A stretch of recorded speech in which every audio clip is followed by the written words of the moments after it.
If you've tried over and over again and have still been unsuccessful, it may not be you. Because if you don't have the tools, the information, or the direction to move forward, you may find yourself set up for failure, just spinning your wheels like crazy and still never getting anywhere. Well, today I'm taking a friend's advice and sharing a life-changing tool with you. It's catapulted me towards fulfillment, and I know it can absolutely do the same thing for you. So stay tuned.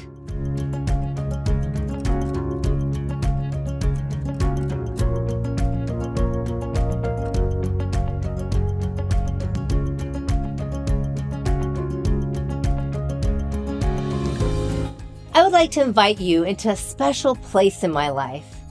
If you haven't heard this confession before, I am a self-proclaimed bookaholic. And if you were to come to my house, you would probably see books displayed or stacked in every single room. But what I hadn't realized until a good friend pointed it out recently was that I also embody a virtual bookstore that I've amassed throughout my life, which has shaped me into the woman I've become.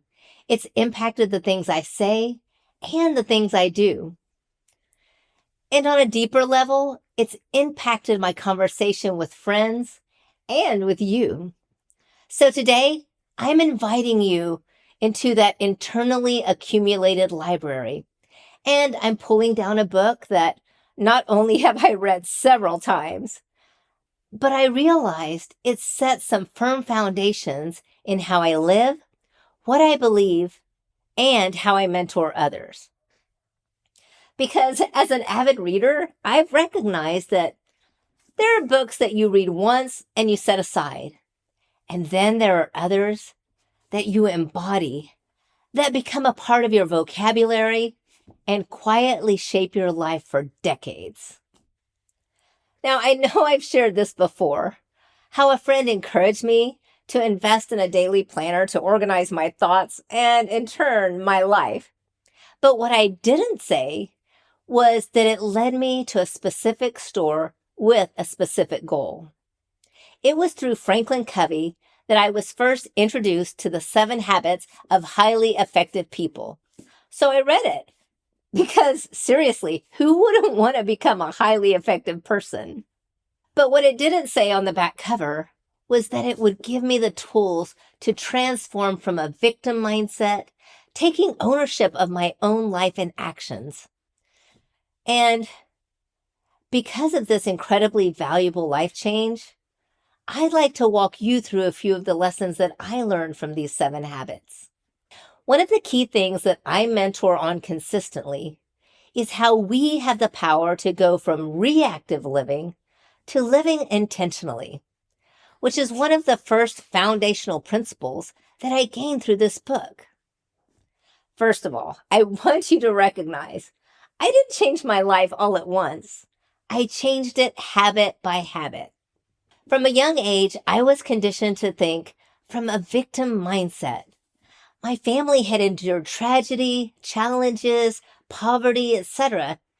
And at the time, I felt like it was an excuse to wallow in self-pity, blame, and a variety of other unhealthy mindsets.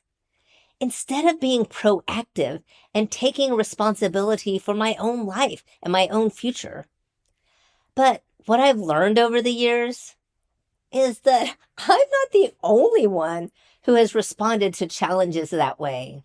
Just waiting for things to get better before I can enjoy life? Or even worse, sitting around waiting to be rescued. Maybe you can relate to that sense of feeling powerless. Well, then I'm so glad you're here because we're about to change it into an overcoming mindset. First of all, we have to recognize where we're starting from and take ownership of where we've been stuck. Then we're going to recognize we are not victims forever. We now have a choice of what we learn, how we apply it, and if and when we choose to move forward. So get ready to experience hope that's grounded in action. And I'd also like to encourage you by letting you know that the 7 habits didn't just change my actions, they changed how I saw myself. And like I mentioned at the beginning, they can also help you to form a strong foundation. But don't be deceived, they are not quick fixes. So let's start by asking ourselves, where in my life am I waiting for things to change instead of choosing to change? Now, I want you to keep these in your mind as we walk through the following habits, because habits 1 through 3, they build on the deepest internal foundation, the place where transformation actually begins. Habit number 1 is be proactive. I've already confessed that due to some circumstances beyond my control in my youth, such as losing my father at a very young age, I already had the beginning of a victim mentality growing in my mind. But when I found myself a young mother at 19, having to drop out of college, it was easy to assume that my future plans were no longer valid. I had always dreamt of being a lawyer, ironically, a defender of victims, a voice for the voiceless. And walking away from a political science education and pouring myself into motherhood over the next few years made me falsely feel like those dreams were shattered. Fortunately for you and I, we now have an insane amount of continuing education opportunities at our fingertips on a daily basis.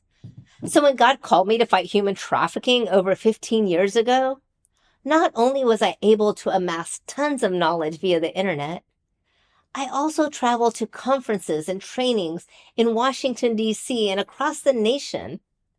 I soon realized that I was actually living my dream of being a voice for the voiceless and a defender of victims turned survivors, which totally destroyed any excuses I had to hold on to of my own victim narrative. I could have wallowed in all of the what ifs and goals that were left unfinished, but instead, I chose to be proactive and I pursued my passion through a totally different avenue. Ironically, not only am I still using most of the information I learned during those years, but I've learned how to reframe it into life applicable skills to benefit you and I today. Remember, you always have the power over your responses to a situation and even your attitude when things don't work out exactly as you dreamed or envisioned. So I want you to ask yourself, what is one thing that I've been blaming circumstances or others for that I can take responsibility for this week? Galatians 6, verses 7 and 8 warns us, do not be deceived. God cannot be mocked. A man reaps what he sows. This scripture emphasizes accountability in our lives and the results that our actions or reactions take. You know, if you listen to episode number 44, Fight Like a Girl, where I'm talking with my sister about her journey through stage 3 breast cancer, she is a perfect example and inspiration of overcoming victim mentality by saying, even though all of this is happening to me, I still have choices. Now, habit number 2, begin with the end in mind. Fun fact, I love archery. I especially love teaching it. This concept aligns so well with being able to coach you into fulfilling your own story. Imagine a bright archery target. After you learn the basic stance and how to properly hold and work the bow, your goal is to aim at the circle in the middle, the bullseye. This is what it means to begin with the end in mind. What are you aiming at? What's your bullseye? Because once you've determined where you want to go, it's so much easier to create the goals and the steps to get there. Unfortunately, so many people just want to pick up the tools and haphazardly shoot away with no plan, no technique, and consequently, no ability to aim at the bullseye. This is why it's so important to realize how clarity and defining your vision can ultimately change your daily decisions. Having a goal helps take you from living reactively, and it takes you back to habit number 1, being proactive. For example, I've learned and I also consistently teach to consider the end goal, your bullseye, and work it backwards. When I wanted to get healthier, for example, I took my main goal, my bullseye, and I broke it up into smaller goals. And then I determined what I was going to do to get there, which included time for exercise, creating and following healthy eating plans, etc. Because I've learned the habits you create follow the identity of who you want to become. So take a moment and honestly ask yourself, who do you want to be 1 year from now? What kind of woman do I want to become? I would even go a step further by encouraging you to create a personal mission statement, even a rough draft to start with. And if you're not sure how to do that, check out my podcast episodes 26 and 27, where I show you step by step how to create a personal mission and vision statement. Okay, habit number 3, put first things first. If you're like me and you're serious about leaving behind that victim mentality, you need to understand that true overcomers put an emphasis on what matters most to them. This is where we have to learn to become more honest with ourselves.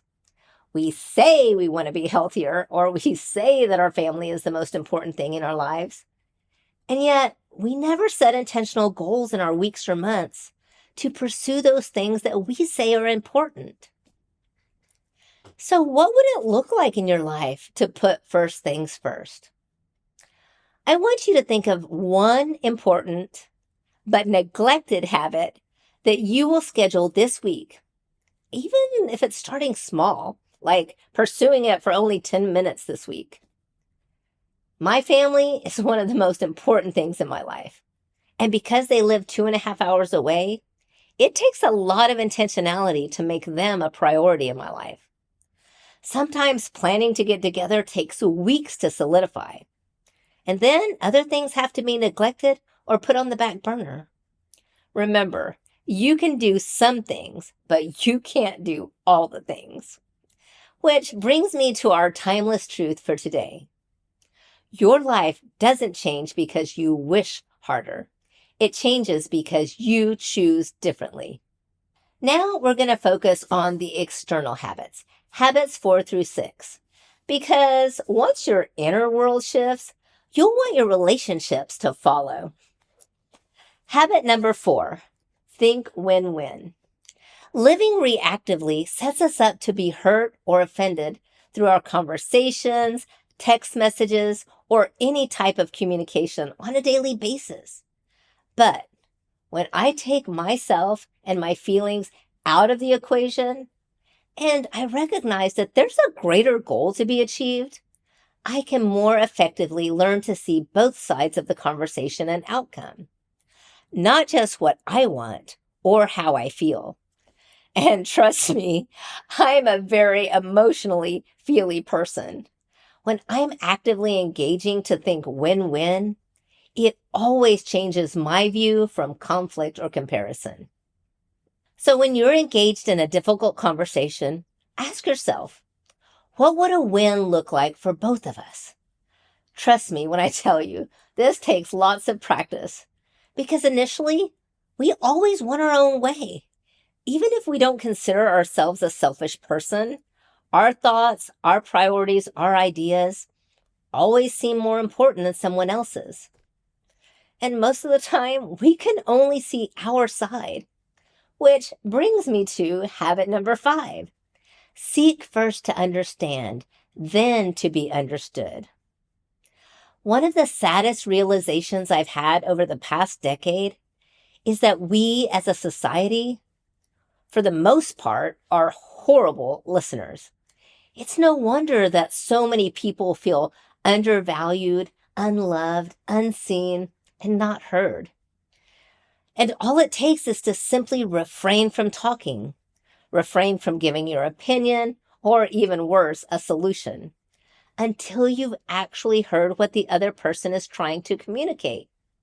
And if you can do this without impatiently waiting to share the response that's already popping in your head, then you're halfway there. One of those learned skills I was talking about earlier is called active listening. And please let me know if you would like more information on this priceless life skill, because learning active listening and seeking first to understand has tremendously transformed almost all of my relationships. Once you learn how to implement this habit, it's going to blow you away at how your relationships are transformed as well. In fact, in the book of James, chapter 1, verse 19, it says, "My dear brothers and sisters, take note of this. Everyone should be quick to listen, slow to speak, and slow to become angry." So your action step for the week is to practice listening to a friend or a family member without trying to fix them or defending yourself in the conversation. Beautiful dreamer, remember, habits are built through grace, not perfection. Habit number 6 is synergize. This is actually one of my favorite habits because I am a people person. I rarely like to embark on any new project or goal, outside of those internal ones, without making it into a party. But what I've come to realize is not only do we accomplish so much more together, collaboration also builds community and ownership, especially when you're not telling people what to do, but you're bringing them along for the ride. As an action step this week, think of who you can invite to come alongside you in a project that you're currently working on. Someone who may have complementary skills or knowledge who can support you instead of you getting bogged down in the details and struggling all alone. And finally, every life learner's favorite, habit number 7, sharpen the saw. Sharpening the saw simply means to continue growing or continue learning, to continue to be the best that you can be through whatever avenue you take for the rest of your life. Now, I've already mentioned how I'm a bookaholic and an avid reader, but not only that, I continue to take online courses and do book studies to this day. If you listen to my podcast episode about the Wheel of Life, you can recognize how important it is to keep all the areas attended to, just like it is to me. Whether it's spiritual, emotional, physical, mental, etc. Trust me, sharpening the saw continuously, learning and growing in the various areas of your life, it's like a magic pill that keeps you younger, and inevitably it will keep you from burnout. This is why the habits I've implemented into my life still work even decades later. This week's challenge is to choose one of the 7 habits that you will intentionally focus on this week. And I'd love for you to drop it in the comments so I can cheer you on. And I'd also like to encourage you to journal about where you want to move from being a victim to an overcomer. You are not behind, beautiful dreamer. You are becoming who God created you to be. So leave me a comment, message me, or share with me somehow which habit resonated with you the most. I love this stuff. And also share this episode with a friend or a coworker that could benefit from learning how these 7 habits could change their life for the better as well. Beautiful dreamer, I want you to intentionally hold on to our timeless truth for today. Your life doesn't change because you wish harder. It changes because you choose differently, one habit at a time. And I pray as you implement these habits that they will become a powerful and productive way of life, just as they have for me over the years. And they will enforce the foundation that you are building to accomplish your dreams and help you to truly recognize that happily ever after isn't a lie.